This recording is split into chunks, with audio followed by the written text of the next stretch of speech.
Sir Dan.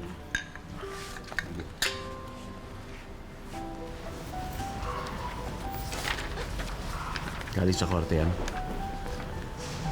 Police protection para sa'yo at sa pamilya mo. Kaya pala, maraming pulis sa labas. Salamat, Sir Dan. Mas makakabuti na rin yun para hindi kami mapasok dito. Para hindi na rin makalapit si Elias sa amin. Ayoko talaga madami yung anak ko.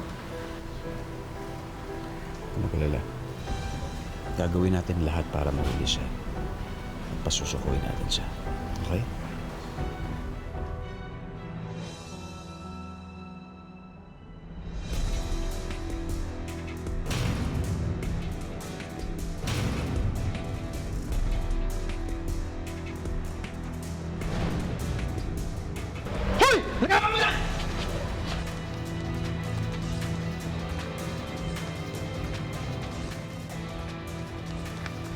Sir Dan, bakit?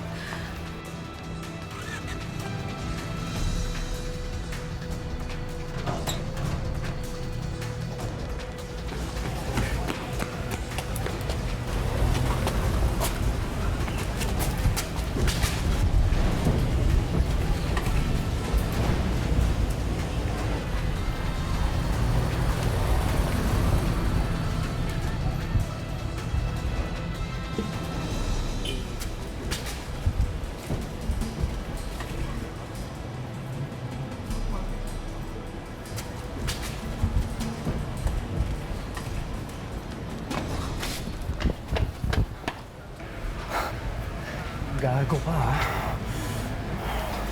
Bakit? Huwag ka lang magmaang-maangan, Daniel. Tumakas ako para personal na alamin nito. Hindi ako nagkamali. Nakita ko kung paano mo dinidikitan yung ina ng anak ko, eh. Elias, maniwala ka sa akin. Wala kang relasyon ni Mama. Sino ginagago mo? Elias, Ha? makinig ka sa akin. Totoo sinasabi ko sa'yo. Elias, wala kami ginagawang masama. Pinagbabayaran ko ang kasalanan mo sa loob. Tapos eto ka. Kunyari, inaalagaan mo yung pamilya ko, tatay-trolin mo lang pala ako. Elias, maniwala ka sa akin. Wala kaming relasyon ni Elias! Hindi mo mapalaban! Wala kaming relasyon ni Margaret! Maniwala ka sa akin! Durga!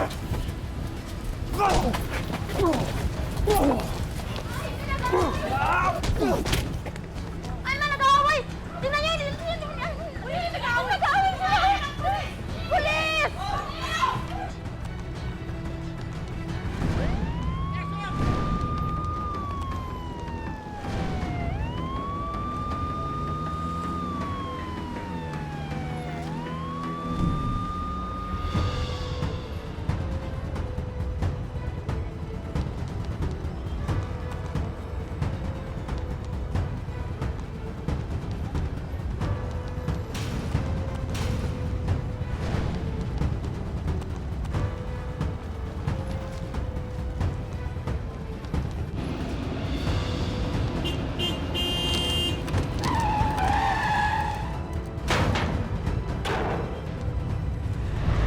Hoy!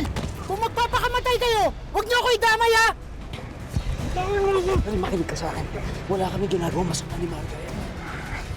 Ano ko lang yan? Mali ginagawa mo. Hindi ka dapat tumakas. Isipin mo yung anak mo. Sila iniisip ko. Kaya ako nandito. Kukunin ko si Margaret, ilalayo ko siya sa gagong gobernador na yun. Maniwala ka sa akin. Mas ipapahamak mo sila sa ginagawa mo. Bumalik ka na. Subuko ka na. Hindi ako susuko.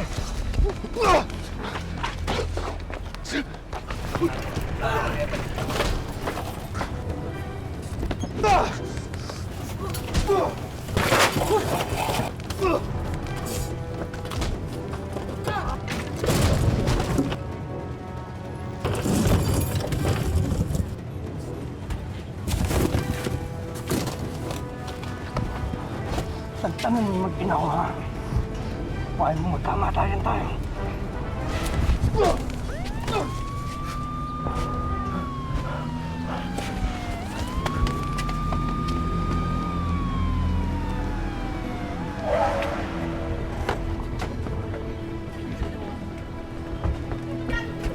Sir, nakakikwento niyo ba yung pugante? Oh, nakatakas eh. Alam niyo ba kung saan nagpunta?